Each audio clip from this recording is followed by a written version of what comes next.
Good morning. It's still. Oh, it's it's afternoon. Sorry, I got a late start. 12:14 p.m. I cooked some ribs last night, some beef stew, salad. Made a pretty good dinner of it. Of course, we have Rupert Lazen.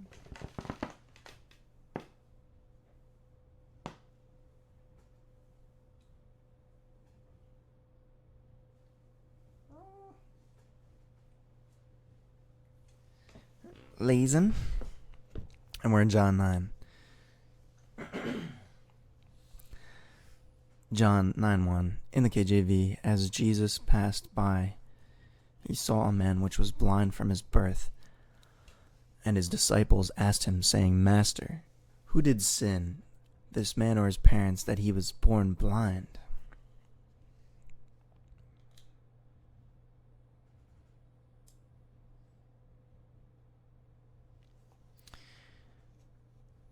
And who sinned? So they're assuming that his physical anything is a punishment, or is just that, a punishment, rather than perhaps a purpose. So Jesus answered, Neither hath this man sinned nor his parents, but that the works of God should be made manifest in him. Let's see how the NIV puts it. But this happened so the works of God might be displayed in him.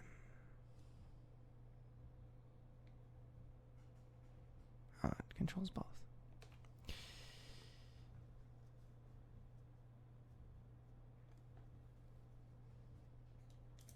And the NASB.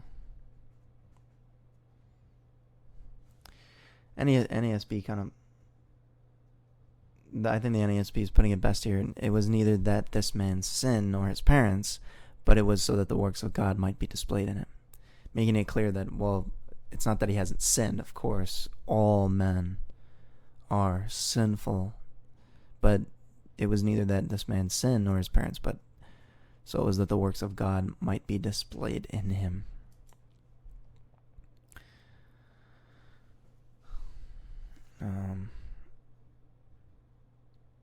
I must work the works of him that sent me while it is day. The night cometh when no man can work. As long as I am in the world, I am the light of the world. When he had thus spoken, he spat on the ground and made clay of the spittle. And he anointed the eyes of the blind man with the clay.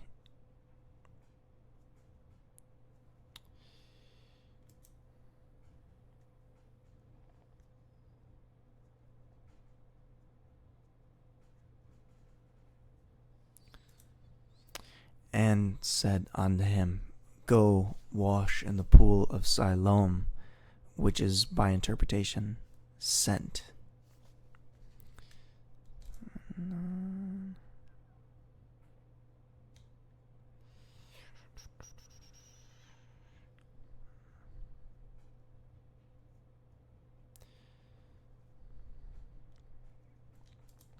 So he went away and washed and came seeing. Wow. He was blind from birth and seeing for the first time. Not like he had seen and lost his vision, but blind from birth and now seeing. The neighbors therefore, and they which before had seen him that he was blind, so people that knew he was blind, said, It is not this that he that sat and begged? Some said, This is he. Others said, He is like him. But he said, I am he. I wonder if that's ego eimi.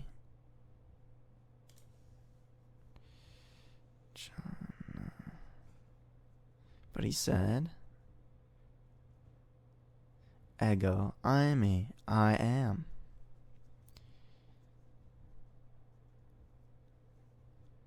Yes.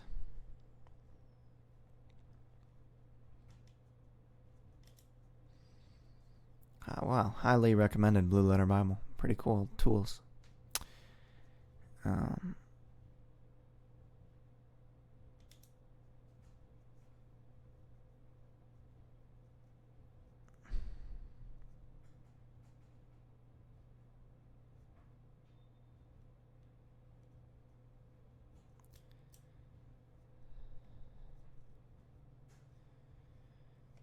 Okay. Sorry. I'll get on with this.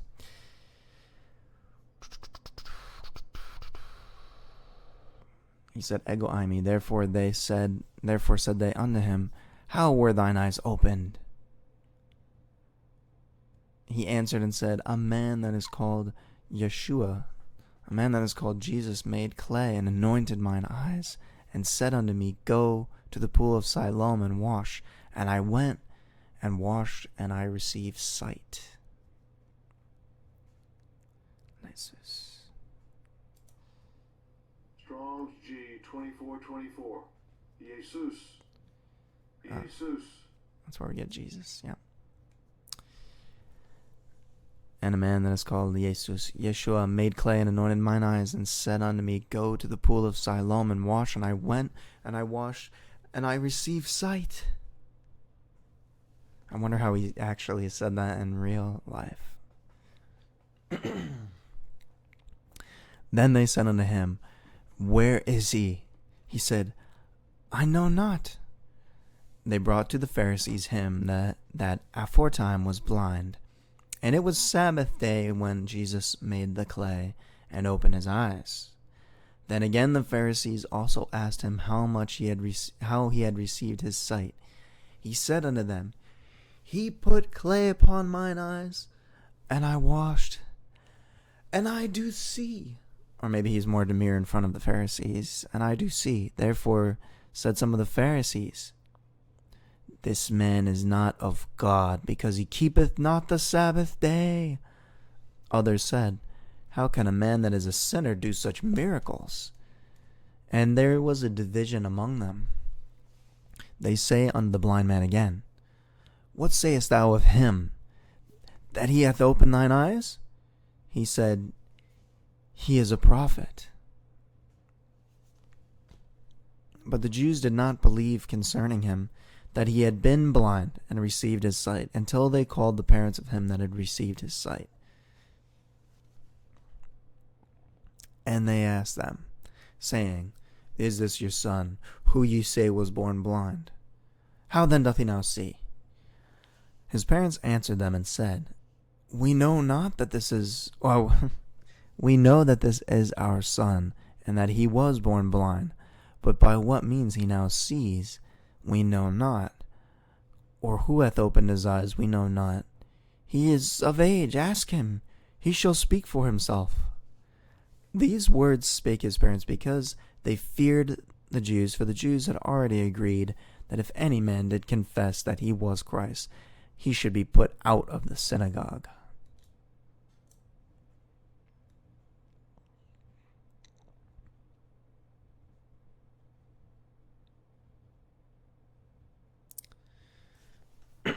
On the NIV, just so we're clear, not the Jews. Like, I hate the Jew. It's like the Jewish leaders, not, they're afraid of the leaders who had decided that anyone who acknowledged that yes was the Messiah would be put out of the synagogue.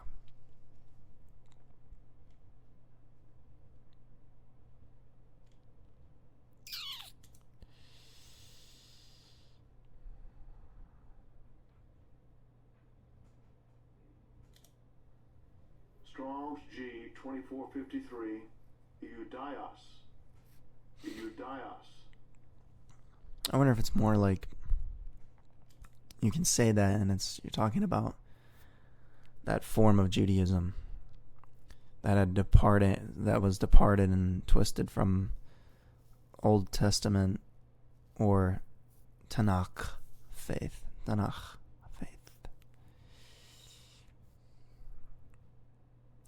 Therefore, said his parents, he is of age, ask him. They were afraid to be put out. They feared because they feared being kicked out of this. They feared social disgrace. Then again they called the man that was blind and said unto him, Give God the praise. We know that this man is a sinner. Ooh, there's the charge. There's the charge. Wow. And Jesus himself said, No one is good but God. Jesus is God, okay? He answered and said, Whether he be a sinner or no, I know not. One thing I know, that whereas I was blind, now I see.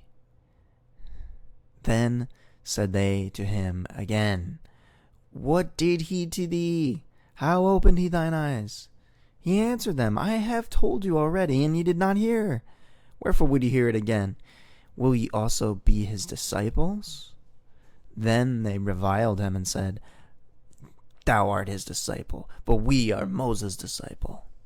We know that God spake unto Moses. As for this fellow, we know not from whence he is. Ido.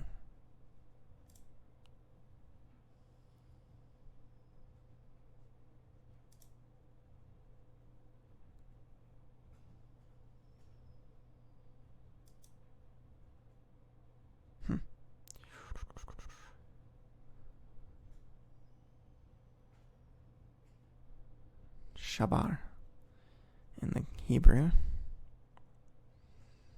It's just a normal phrase, I guess, not any kind of back. Okay.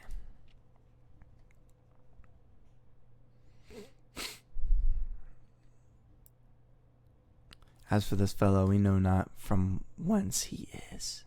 The man answered and said unto them, Why, herein is a marvelous thing, that ye know not from whence he is, and yet he hath opened mine eyes. Now this is remarkable. You don't know where he comes from, yet he opened my eyes. We know that God does not listen to sinners. He listens to the godly person who does his will. Like in Psalms where David said, if I regard sin in my heart, God will not hear my prayers. The man answered, Now this is remarkable. 32. Since the world began, was it not heard that any man opened the eyes of one that was born blind?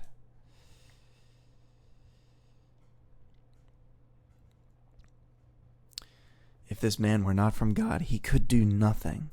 They answered him, You were born entirely in sins, and are you teaching us? So they put him out. Wow.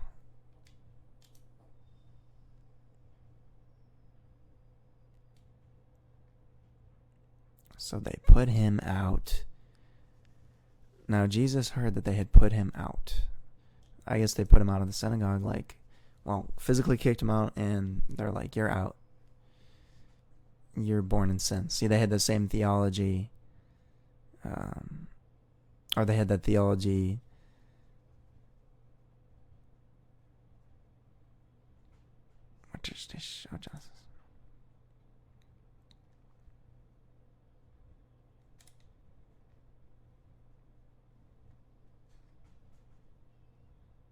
They had the same theology as his disciples. Who sinned? That he was born blind. He was born in sins. See? That they had that twisted theology of karma. You could say that this is a error of thinking that karma, in this instance, someone's plight is because they did something. Not necessarily so. Now, they put him out. Jesus heard that he had been put out, and finding him, he said, Do you believe in the Son of Man? That's a question for us. Do I believe in the Son of Man? Yes. God, help my deeds to show it. Jesus heard that they had put him out, said, Do you believe in the Son of Man?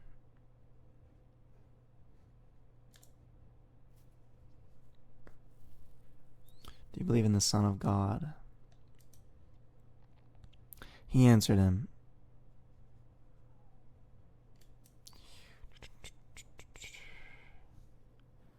Anthropos.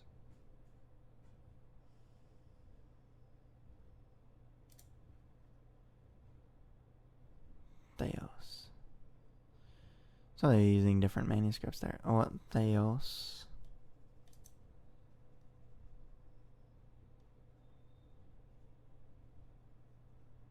Anthropos.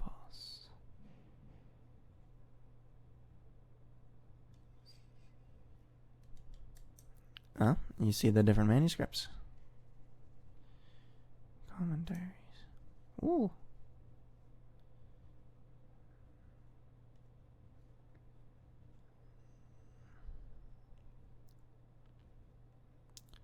Spurgeon. Ooh, remind me. March 25th, 1900. 119 years ago.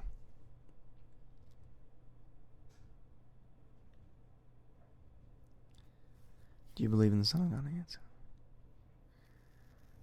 Last Sabbath morning I spoke to you concerning one who was impressed into the king's service.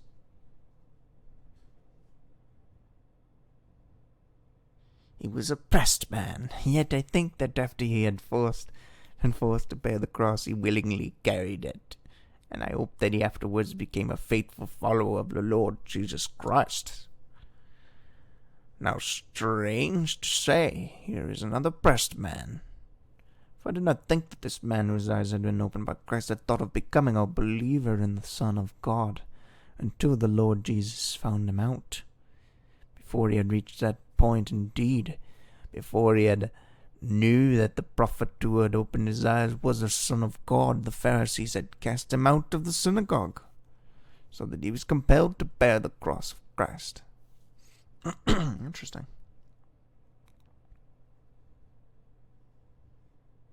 Cool. Blue Letter Bible is where it's at.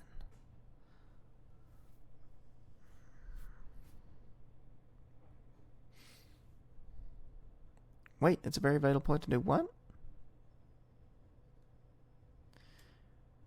To point out the true faith that is thus recognizes its obligation to speak to him and avow itself to him. How sweetly does faith sometimes come up from the wilderness, leaning upon her beloved and owing to him that she is his and he is hers. She cannot help make this confession. She would be untrue to herself and to her Lord if she did not do so.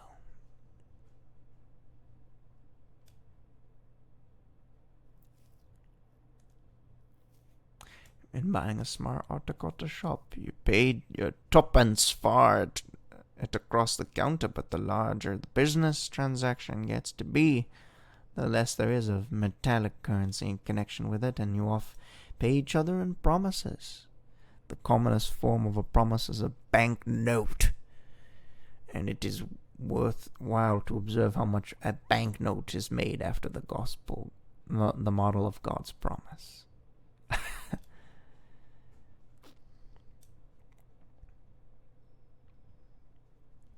I promise you take this note readily enough instead of giving 5 golden sovereigns, because you read on it, I promise. What? Stop it. Alright, I'm just doing a survey. I'm dragging my feet here. And lastly, when you are worshiping, worship Christ himself. He worshipped him and no one else. Take care that your reverence and adoration are not given in any degree to the church or any person in it, or to any priest or minister or anything created or made, but worship God, and God in Christ Jesus, and the Lord bless you, beloved, for his name's sake. Amen. Wow. What a day that would have been to be there and listen to this sermon 119 years ago. March 25th. Okay. Sorry, I can go off in the weeds there.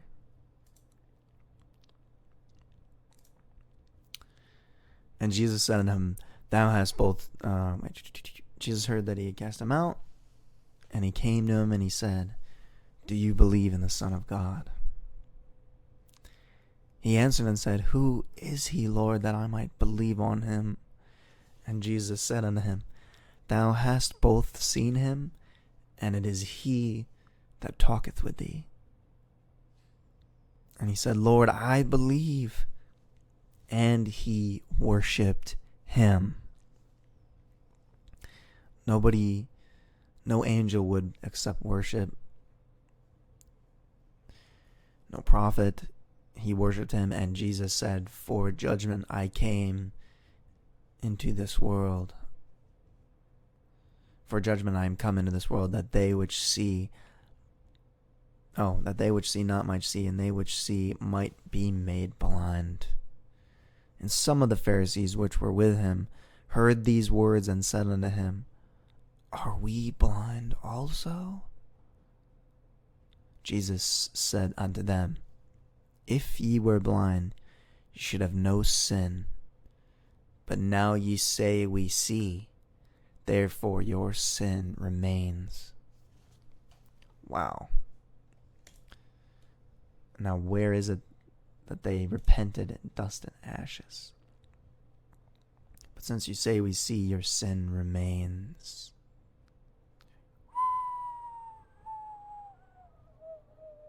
Self-righteousness. Ooh, I don't want that. I want that sight. Anyone that doesn't have it, who would possibly be watching this, I say, pray now with me.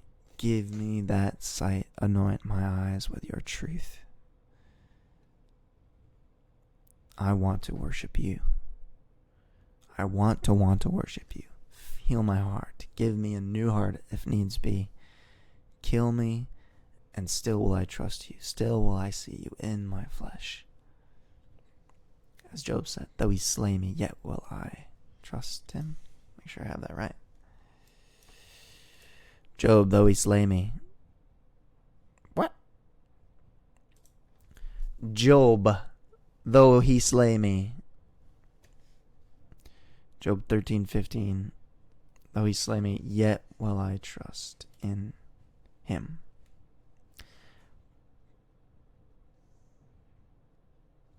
Yes.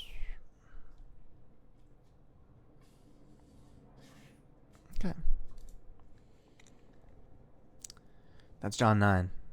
Now that took a little longy-timey. Let's see where we're at. 23 minutes just to read one little chapter. But I was playing around with the blue letter. Now.